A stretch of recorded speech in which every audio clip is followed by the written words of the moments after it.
আমরা কোরআন থেকে কথা বলতে চাই, আমরা কোরআন থেকে শুনতে চাই, কথা বলো ঠিক কিনা? মনে রাখবেন, আমরা অতীতেও বলে আসছি, এখনো বলছি, সামনেও বলবো, হক কথা হবে, কোরআন থেকে কথা হবে। এই কোরআন এবং হকের কথা বলতে গিয়ে যারা বাধা দিবে, নিশ্চিত মনে রাখবো ওরা জারোর সন্তান। কারণ আল্লাহ কোরআনের মধ্যে বলছে উতুল্লিম বাদা যালিকা জানিন, হক কথা বলতে গিয়ে, কোরআনের কথা বলতে গিয়ে যারা বাধা দিবে ওরা অবৈধ মায়ের অবৈধ সন্তান। কথা বলেন না কেন? এই কথা কি আমার না কোরআনের? এই কথা কি আমার না কোরআনের?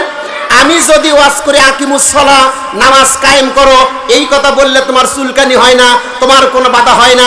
একই ভাষায় একই গ্রামেটিক্যাল আল্লাহ পাক বলছেন আন আকিমুদ্দিন, আল্লাহর জমিনে আল্লাহর দিন কায়েম করো, এই কথা বললে তোমার তো চুলকায় কেন?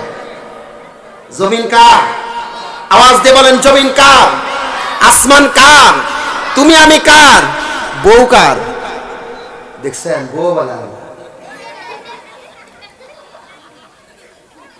সম্মানিত ভাইরা আমার, আমাদের মনে বহুত কষ্ট, আমাদের মনে বহুত কষ্ট।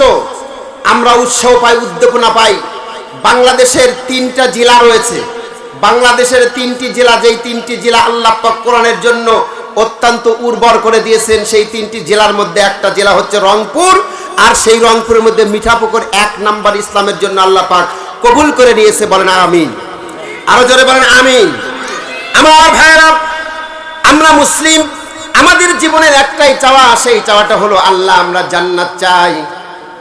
ছেলেমেয়েরা গান গাইতো তোমাকে চাই, শুধু তোমাকে চাই, আর কিছু জীবনে পাই বা না পাই। আর রংপুর মিঠাপুকুর এলাকার মুসলমানদের গান হলো আল্লাহর কাছে আমাদের চাওয়া একটা, সেটা হচ্ছে আল্লাহর জান্নাত। জোরে কোন মারহাবা। বন্ধুগণ আমার, সেই আল্লাহর জান্নাত যদি আমরা পেতে চাই, শুধু মুখে মুখে চাইলে হবে না। আল্লাহর জান্নাতটা পাওয়ার জন্য তোমাকে আমাকে কঠিন কঠিন পরীক্ষা দিতে হবে। কথা বলো ঠিক কিনা? আল্লাহ পাক বলেন, পৃথিবীর মানুষ শোনো, আহাসিবান নাসু আইয়ুতরাকু আইয়াকুলু আমান্না ওয়া হুম লা ইফতানুন। আল্লাহ বলছে, মানুষ শোনো, আহাসিবান নাস, মানুষ কি মনে করে, আইয়ুতরাকু, তাদেরকে ছেড়ে দেওয়া হবে, আইয়াকুলু, তারা শুধু বলবে আমান্না, আমরা ঈমান এনেছি। এই ঈমান এনেছি এই কথা বললেই কি আমি আল্লাহ মানুষদেরকে ছেড়ে দেব? জি না, ঈমান আনলে হবে না। ঈমান আনতে হবে বিশ্বনবী মুহাম্মদ রাসূলুল্লাহ সাল্লাল্লাহু আলাইহি সাল্লামের সাহাবাদের মতো ঈমান আনতে হবে, আবু বকরের মতো ঈমান আনতে হবে, ওমরের মতো ঈমান আনতে হবে, খাব্বাবের মতো ঈমান আনতে হবে, হযরত বিলালের মতো ঈমান আনতে হবে। ঈমান আপনি যখনই আসবেন তখন আপনার উপর জুলুম স্টিম রোলার আছে না নাই? কথা বলেন। এই গত 17 বছর এরকম ওয়াজ মাহফিল হইতে গেল পারমিশন লাগতো, ঠিক কি না? আর বলে যে কি হুজুর, কথা যাই বলেন শুধু রাজনীতির কথা বলবেন না। আমরা বলতে চাই, মিয়া রাজনীতির কথা বলতে বারণ করো, তোমরা আমাদেরকে বুঝাও কোরআনে রাজনীতি নাই। আমরা বলবো রাজনীতি নাই মানে রাজনীতির আব্বা পর্যন্ত এই কোরআনের মধ্যে আছে। কথা বলেন না কেন? আওয়াজ দিয়ে বলেন না কেন? আমরা আল্লাহর হতে চাই, আমরা কারো গোলামি করতে চাই না। 5 ওয়াক্ত নামাজের মধ্যে আমরা বলি ইয়াকা না'বুদু ওয়া ইয়াকা নাস্তাইন, আল্লাহ আমরা তোমার ইবাদত করি, আমরা তোমার কাছে সাহায্য চাই। সুতরাং আমরা মনে প্রাণে বিশ্বাস করি, আমরা এটা জানি, আমরা এটা মানি, আমাদের জীবন এবং আমাদের সম্পদ এটা আমরা আমাদের মনে করতে পারি, এগুলো আমাদের না। আল্লাহ পাক আমার সম্পদ এবং আমার জানকে ক্রয় করে নিয়েছেন জান্নাতের বিনিময়ে। আমরা জান্নাত নিব, জান্নাতের বিনিময়ে আমাদের সম্পদ এবং আমাদের জানকে আল্লাহর রাহে কুরবান করব ইনশাআল্লাহ। বলে আরো জোরে বলেন ইনশাআল্লাহ। সম্মানিত ভাইরা আমার, বলছিলাম আল্লাহর জান্নাতটা ক্রয় করার জন্য, আল্লাহর জান্নাতটা পাওয়ার জন্য আপনাদেরকে পরীক্ষায় পড়তে হবে। আল্লাহ পাক বলে ওয়ালা নাবলুওয়ান্নাকুম বিশাইইন মিনাল খাউফি ওয়াল জুই ওয়া নাকসিম মিনাল আমওয়ালি ওয়াল আনফুসি ওয়াস সামারাতি ওয়া বাশশিরিস সাবিরিন। আল্লাহ বলে, বান্দা আমি তোমাকে কয়েকটা বিষয় দিয়ে পরীক্ষা করব। 1 নম্বরে তোমাকে আমি ভয় দিয়ে পরীক্ষা করব। এই 17 বছর মানুষের মধ্যে কি ভয় ছিল জানি না, একটা ভয় 24 ঘন্টা ছিল, সেটা হলো পুলিশের ভয়। কথা কর না কেন? স্ত্রীর কাছে আমরা শুইতে পারি নাই, সন্তানদেরকে আদর দিতে পারি নাই, অসংখ্য ভাইরা মাঠের মধ্যে রাত্রিবেলা শুয়ে রাত্রি যাপন করেছে। কথা বলো ঠিক না ঠিক? বন্ধুরে চিন্তা করবেন না, আল্লাহ পাক সকল মানুষদেরকে সুন্দর করে কত চমৎকার করে তোমাকে আমাকে বলেছে, পৃথিবীর মানুষ শোনো, ভয় পাওয়া যাবে না, চিন্তা করা যাবে না। কিসের ভয়, কিসের চিন্তা? আল্লাহ বলে ওয়ালা তাহিনু ওয়ালা তাহজানু ওয়া আনতুমুল আলাউনা ইন কুনতুম মুমিনিন।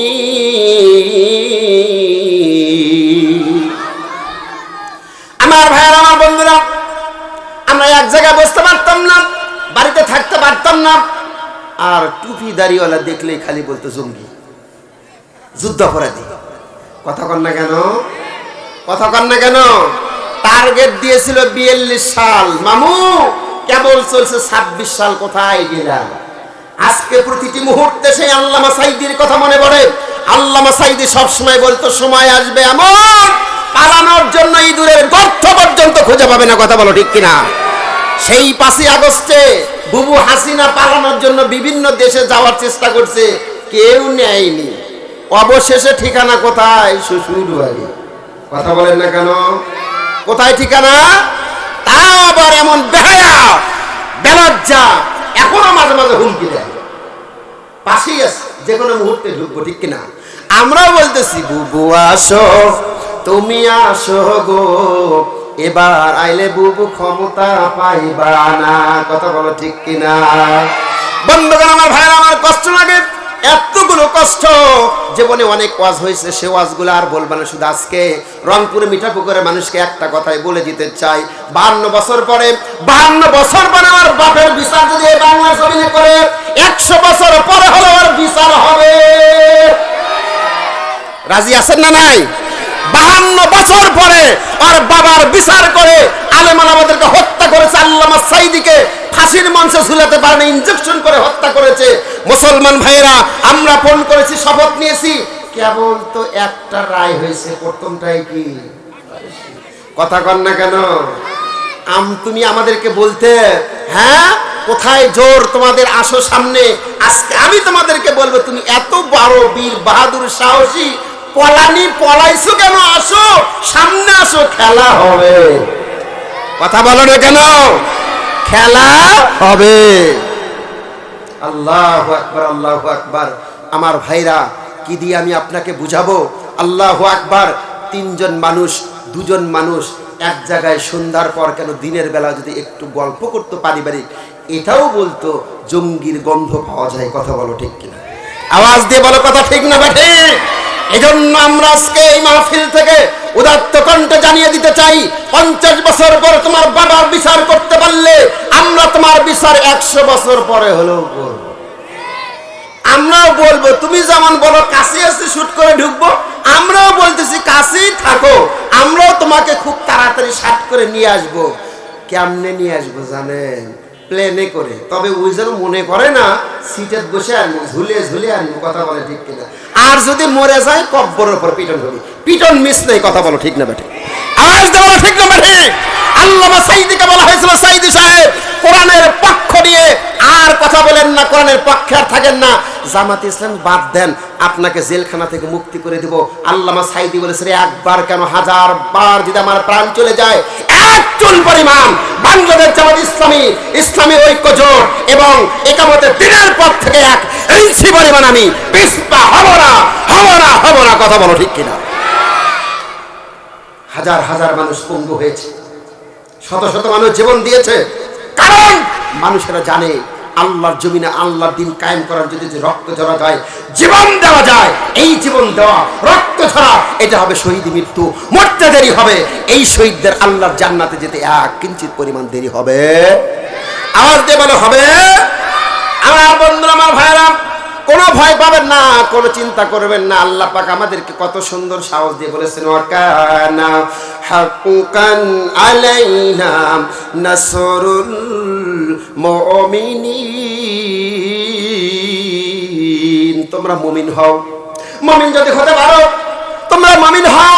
মুমিন হয়ে আল্লাহর সাহায্য তোমাদের জন্য খুবই নিকটে আল্লাহ পাক তোমাদেরকে সাহায্য করবে, ভয় পাওয়ার কোনো কারণ নেই। বন্ধুরে 313 জন সাহাবী নিয়ে যুদ্ধ করেছেন, 1000-এর বিরুদ্ধে জয়লাভ করেছে কারা? কথা বলে মুসলমানদের জয় অবশ্যম্ভাবী, চিন্তা করবেন না। দেখেন সারা বাংলাদেশে এমন একটা রব উঠে গেছে, এখন একটা দলের মাথা পাগল হয়ে গেছে। কথা কন না কেন? রব একটাই। আমরাও তো বিভিন্ন জায়গায় প্রতিদিন রাতের বেলা মাহফিল করি, দিনের বেলা ভোট চাইতে যাই, যখন তাদের কাছে সালাম বিনিময় করি সবার একটাই কথা, বাবা আসতে হবে না, আমরা মনের মার্কা জায়গা মতো দিয়ে দিছি। দেখেন ইনশাআল্লাহ, দেখেন আল্লাহ পাক এমন ভূমিধস বিজয় দান করবে, মানুষ বুঝতে পারবে না কি রকম। কারণ আল্লাহর ওয়াদা হলো যেই জমিনে আল্লাহ রক্ত ঝরে, যেই জমিনে জীবন যায়, যেই জমিনে আল্লাহ রক্ত ঝরে, ওই জমিনটা আল্লাহর কোরআনের জন্য খাস হয়ে যায়। জোরে কোন মারহাবা। এজন্য বলতে হয় রাত যত গভীর হয়ে যায় তত তাড়াতাড়ি ভোরের সম্ভাবনা আছে না নাই? গর্ভবতী মায়ের প্রসব বেদনা যত বেশি, সন্তান পৃথিবীতে আসার শুভাগমনের বার্তা তত কাছে। প্রচন্ড আপনার কুয়াশার শেষে যেমন আলোর বিচ্ছুরণ ঘটে, জুলুম নির্যাতনের মাত্রা যত বেশি হয়, ইসলামের বিজয় কেতন তত কাছে আছে। কথা বলো ঠিক কিনা? তোমরা তো সেই মায়ের সন্তান, তোমরা তো সেই এলাকার সন্তান যে এলাকার একজনের প্রাণ আবু সাইদের রক্ত বিলিয়ে দেওয়ার মাধ্যম দিয়ে সারা বাংলাদেশ উত্তাল হয়ে গেছে। 4 তারিখে ব্যান করলো জামাত ইসলাম দেশ থেকে শেষ। আল্লাহ বললে তুমি দেশ থেকে শেষ করলে জামাত ইসলামকে, আর তোমাকে আমি সারা পৃথিবীতে ব্যান করলাম। আল্লাহু আকবার, আল্লাহু আকবার। কৌশলকার ওয়া মাকারু ওয়া মাকারাল্লাহ আল্লাহু খায়রুল মাকিরিন। আল্লাহ বলে তারা ষড়যন্ত্র করে, আমি আল্লাহ আসমান থেকে কৌশল করি, ওদের ষড়যন্ত্র অত্যন্ত দুর্বল, আমি আল্লাহ ষড়যন্ত্র সফল। সুতরাং মুসলমানেরা ভয় পাবেন না। সামনে 26 ফেব্রুয়ারিতে যে ভোট হবে কোনো কথা নাই, আল্লাহর কোরআন বলছে রায় দাও, পক্ষ নেও যোগ্য লোক দেখে। ঠিক না বে ঠিক? রাজশাহী থেকে নিয়ে আসছে আমের গাছ, এই আমের গাছ লাগাইছে বিসমিল্লাহ বলে। লাগানোর পরে আমের গাছ যখন আস্তে আস্তে করে বড় হচ্ছে, আল্লাহর কাছে দোয়া করতেছে, আল্লাহ গো, ও আল্লাহ এত কষ্ট করে রাজশাহী থেকে আমের গাছ আনলাম, কি সুন্দর চারা আনলাম গো আল্লাহ, এই আমের গাছ থেকে তুমি ভালো ভালো ভালো ভালো আপেল ফল দিও। গাছ লাগাইছে, চাই কি সম্ভব? আমের গাছ লাগাইলে যেমনি করে আপেল ফল পাওয়া যায় না, আমের গাছ থেকে আমি পাওয়া যায়। ঠিক বন্ধুরে, আমাদের সামনে যে সংসদ হবে, এই সংসদে যদি আমরা চোর বাটপারকে বাদ দিয়ে যদি আল্লাহওয়ালা কোরআনওয়ালা লোককে পাঠাতে পারি, নিঃসন্দেহে আমার সোনার দেশ বাংলাদেশটা একটা সোনার দেশে পরিণত হবে। কথা বলো ঠিক কিনা? কারা কারা ইসলামের পক্ষে ওই সংসদে কোরআনকে পাঠাতে চাও? আরেকটা বার দুহাত তুলে আল্লাহকে দেখায় দাও। লিল্লাহি তাকবীর। এই জিনিসগুলোই প্রমাণ করে সামনে কি হতে যাচ্ছে। কথা বলো ঠিক কিনা? আগে এরকম করতে বললে অর্ধেক হাত তুলছে, অর্ধেক তোলেনি, আর এখন সব তোলে। তার মানে বোঝা যায় আগামের দিন ইসলামের দিন, আগামের দিন কোরআনের দিন। কথা বলো ঠিক কিনা? আহা, একটা বারের জন্য যদি কোরআন সংসদে পাশ হয়ে যায়, চুরি থাকবে না, ডাকাতি থাকবে না, জিনা থাকবে না, বেনামাজি থাকবে না ইনশাআল্লাহ। কথা বলেন ইনশাআল্লাহ। আর বলেন ইনশাআল্লাহ। ইনিল হুকমু ইল্লা লিল্লাহ। হুকুম যার, পৃথিবী যার, মুলক যার, রাজত্ব যার, হুকুম চলবে তার। আপনার বাড়ি থেকে আমার কোনো পরধানি চলবে? আমার বগুড়া গেলে কি তোমার কোনো পরধানি চলবে? তোমার বাসায় আমার পরধানি না যদি চলে, আমার বাসায় তোমার পরধানি যদি না চলে, আল্লাহর জমিন, আল্লাহর দিনে তোমার পরধানি কেমনে চলে? এই জমিনে একমাত্র পরধানি আল্লাহরই চলবে। কথা বলো ঠিক কিনা? আওয়াজ দিয়ে বলো ঠিক কিনা? মুসলমান ভাইরা, বিশ্বনবী 27টি যুদ্ধ করলো, তুমি আমি সেই রাসূলের উম্মত কয়টা যুদ্ধ করছি? শুধু ইয়া নবী সালাম আলাইকা। ঠিক না ভাই? কষ্ট পাচ্ছেন? সময় তো আমার লম্বা নাই, সামান্য সময় এতটুকু বলে যায়, যতদিন প্রাণ থাকবে, জান থাকবে, এক চুল কিঞ্চিত পরিমাণ ইসলাম থেকে পিছপা হবেন না। রক্ত ঝরাবেন, জীবন দিবেন, সন্তান এতিম করবেন, স্ত্রীকে বিধবা করবেন, বাতিল করবে, রাম বামদেরকে 1 ইঞ্চি মাটি আর দিতে পারবো? কথা বলেন পারবো? আরো জোরে বলেন পারবো? কোনো একদিন এদেশের আকাশে কালেমার পতাকা উড়বে। সেদিন সবাই আল্লাহরই বিধান পেয়ে দুঃখ বেদনা ভুলবে। সেদিন তো আর নেই বেশি দূরে, সেদিন তো আর নেই বেশি দূরে, আর কিছু পথ গেলে মিলবে। সেদিন সবাই আল্লাহরই বিধান পেয়ে দুঃখ বেদনা ভুলবে, দুঃখ বেদনা ভুলবে। লিল্লাহে তাকবীর, লিল্লাহে তাকবীর। আমার ভাইরা, ছোট্ট একটি ঘটনা সামনে তুলে ধরি ভাইজান গো। ইসলামের জন্য, কোরআনের জন্য আপনাকে কেমন পাগল পারা হয়ে যেতে হবে। আল্লাহ পাক বলেছেন, দুনিয়ার মানুষ শোনো রে, ইন্নাল্লাহা আশতারা মিনাল মুমিনিনা আনফুসাহুম ওয়া আমওয়ালাহুম বিআন্না লাহুমুল জান্নাহ। আল্লাহ বলে, ও দুনিয়ার মানুষ, আমি আমার জান্নাতটা তোমার কাছে বিক্রি করে দিয়েছি। আচ্ছা বলেন তো, একটা জিনিস বিক্রি করার পরে ওই জিনিসের উপর কি কোনো খবরদারি চলে? কথা বলেন, কি চলে? আল্লাহ বলে, পৃথিবীর মানুষ শোনে, অবশ্যই আমি আল্লাহ তোমার কাছে জান্নাতটা বিক্রি করে দিয়েছি। সুবহানাল্লাহ। এই পৃথিবীর মুমিন যারা, এই পৃথিবীর মুত্তাকি যারা, আল্লাহওয়ালা যারা, এই আল্লাহওয়ালা মুমিন মুত্তাকিদের কাছে আমার আল্লাহ জান্নাতটা বিক্রি করে দিয়েছে। আল্লাহ বলে, আমি আমার জান্নাত তোমার কাছে বিক্রি করেছি, বিনিময়ে তোমার কাছ থেকে আমি দুটা জিনিস নিয়েছি। একটা হলো জান, আরেকটা হলো মাল। জান আর মাল হলো আল্লাহর, আল্লাহর জান্নাতটা হলো আমাদের। আমরা যদি জানার মাল দিয়ে একটা বার যদি আল্লাহকে দিতে পারি, চিরসুখের জান্নাত আল্লাহ পাক আমাদেরকে দান করবেন। জোরে কোন মারহাবা, আর জোরে বলেন মারহাবা। আমার ভাইরা, আমার বন্ধুরা, একজন ব্যক্তি আল্লাহ রাসূলের কাছে এসে বলল, ইয়া রাসূলুল্লাহ, ইয়া হাবিবাল্লাহ, আইয়ুল আমাল আফজাল। নবী গো, একটু আপনি বলেন, আমরা যে দৈনন্দিন 24 ঘন্টার মধ্যে আমল করি নবী গো, এই আমলগুলোর মধ্যে সবচেয়ে উত্তম আমল কোনটা, ভালো আমল কোনটা? এমন প্রশ্ন নবীকে করা হলে আল্লাহ নবী আর দেরি করলেন না। নবীজি সঙ্গে সঙ্গে বললেন, ও পৃথিবীর মানুষ, as-সালাতু লিওয়াক্তিহা, সময় হওয়ার সঙ্গে সঙ্গে তুমি নামাজ পড়বা। সময় মতো নামাজ পড়া হচ্ছে ভালো আমল। তারপর রাসূলকে প্রশ্ন করা হলো, ইয়া রাসূলুল্লাহ, ইয়া হাবিবাল্লাহ, এরপরে কি? আল্লাহ নবী বললেন, বিররুল ওয়ালিদাইন, আব্বা আম্মার খেদমত করা।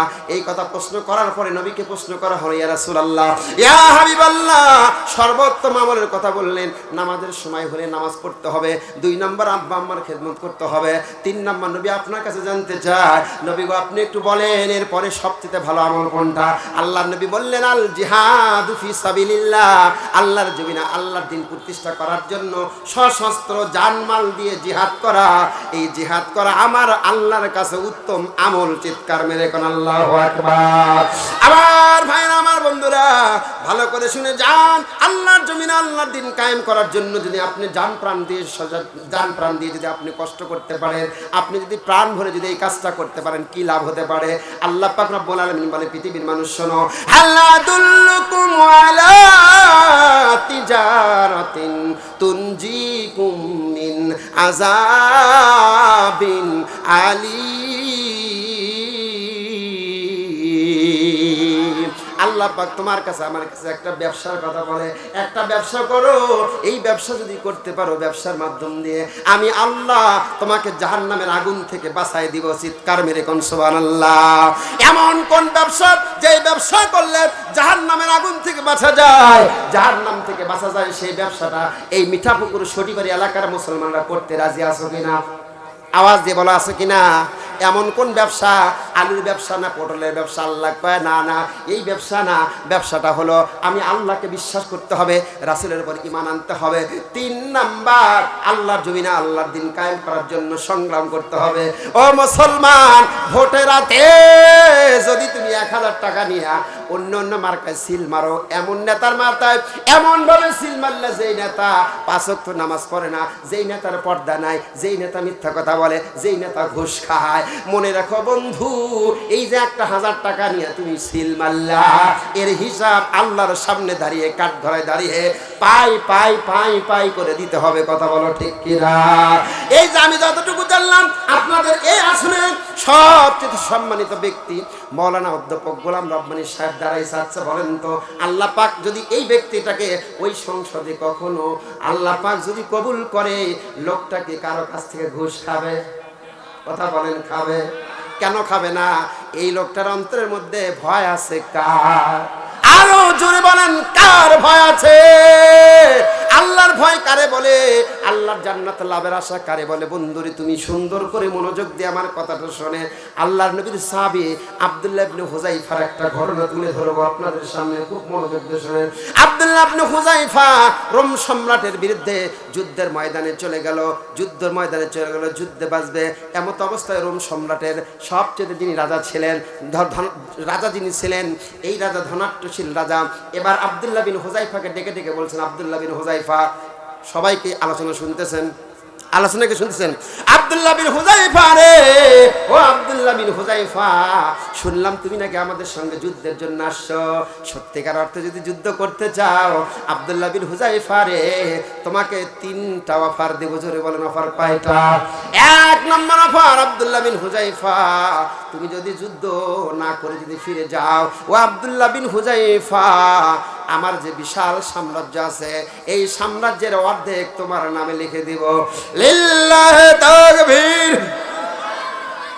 লিল্লাহি তাকবীর। দ্বিতীয় বক্তার আগমন, বিশেষ বক্তার আগমন। সুদূর ভারত থেকে যিনি আমাদের মাঝে এসেছেন, জনাব মোহাম্মদ আতিক বিন আব্দুর রাজ্জাক সাহেবের আগমন। লিল্লাহি তাকবীর। আব্দুল্লাহ বিন হুযায়ফাকে বলা হলো, তোমাকে আমার যতটুকু রাজ্য আছে, রাজ্যের অর্ধেক তোমাকে লিখে দেব। আচ্ছা বলেন তো, আব্দুল্লাহ বিন হুযায়ফাকে এই কথাটা মেনে নিয়েছিল? আব্দুল্লাহ বিন হুযায়ফা বলা হলো, আব্দুল্লাহ বিন হুযায়ফা, আমার সুন্দরী একটা মেয়ে আছে, আমার সুন্দরীকে মেয়ে দেখে তোমার সঙ্গে বিয়ে দেব। এই কথাটা তাকে প্রস্তাব রাখা হলো। সিংহের মতো গর্জন দিয়ে আব্দুল্লাহ বিন হুযায়ফা বলল, তোমার সুন্দরী মেয়ের আমার প্রয়োজন নাই, তোমার রাজ্যের অর্ধেক আমারও কোনো প্রয়োজন নাই, আমার প্রয়োজন আল্লাহর জমিনে আল্লাহর দিন কায়েম করা। বলেন সুবহানাল্লাহ। সম্মানিত ভাইরা আমার, বন্ধুরা আমার, এবার দেখেন ওই রোম সম্রাটের মালিক রাজা আব্দুল্লাহ বিন হুযায়ফার সামনে বলল, ওরে, এখনো যদি আমার কথা না শুনে তাহলে তোর জন্য কি ব্যবস্থা করতেছি দেখ। আব্দুল্লাহ বিন হুযায়ফার এক সঙ্গীকে নিয়ে আসা হলো। আনার পরে টকবগে তেল গরম করেছে, গরম তেলের মধ্যে আব্দুল্লাহ বিন হুযায়ফাকে ওর মধ্যে রাখা হলো। রাখার পরে বলতেছে, আব্দুল্লাহ বিন হুযায়ফা, এখনো সময় আছে, বল ঈমান ছাড়বি না আমার কথা ধরবি? এমন করে ভাইজান আমার, যখন তাকে তেলের মধ্যে দেওয়া হলো, আব্দুল্লাহ বিন হুযায়ফা তবুও ঈমান ছাড়ে না, বলতেছে আমি আবার এই তেলের মধ্যে নিক্ষিপ্ত হব। যখন আব্দুল্লাহ বিন হুযায়ফাকে ধরে ধরে তেলের মধ্যে নিয়ে যাওয়া হচ্ছিল, তখন আব্দুল্লাহ বিন হুযায়ফা কান্না করে। প্রশ্ন করা হয়, কাঁদো কেন? উনি বলতেছে, আমার তো একটাই জীবন, এক্ষুনি দিলে আমার শেষ, আমি কান্না করতেছি, আল্লাহ যদি আমার 1000 জীবন দিত, 1000 বার ওই তেল, গরম তেলের মধ্যে আমি পড়তাম আর শহীদ হয়ে যেতাম। চিৎকার মেয়ে কন্যা সুবহানাল্লাহ। আমরা সেই আব্দুল্লাহ বিন হুযায়ফার উত্তরসূরি। আমরা সব ছাড়তে পারি, আমরা আল্লাহকে ছাড়তে পারি না। সম্মানিত ভাইরা, আমরা তো অতিথি না, আমরা এসেছি সম্মানিত বক্তার সফর সঙ্গী হিসাবে। যতটুকু সময় কর্তৃপক্ষ আমাদেরকে দিয়েছেন অসংখ্য ধন্যবাদ, আপনাদেরকে ধন্যবাদ। সময় সংক্ষিপ্তর কারণে দ্রুত গতি তড়িৎ ঘড়িৎ কথা বললাম, আমার ভাঙ্গা গলায় যেতটুকুই বললাম, যদি ভুল ত্রুটি হয়ে থাকে ক্ষমার দৃষ্টিতে দেখবেন, আমার জন্য দোয়া করবেন। এবং আল্লাহ পাক যদি আপনাদের এলাকায় অন্য কোথাও যদি সুযোগ হয়, সেদিন মন প্রাণ উজাড় করে কথা বলবো ইনশাআল্লাহ। সবাই ভালো থাকবেন, সুন্দর থাকবেন, সুস্থ থাকবেন, এই আশাবাদ ব্যক্ত করে আমার সংক্ষিপ্ত কথা এখানে শেষ করছি। আমার মোবাইল কার্ড আছে, যদি কারো মনে চায় নেবেন ইনশাআল্লাহ। সবাই ভালো থাকবেন। আসসালামু আলাইকুম ওয়া রাহমাতুল্লাহি ওয়া বারাকাতুহু।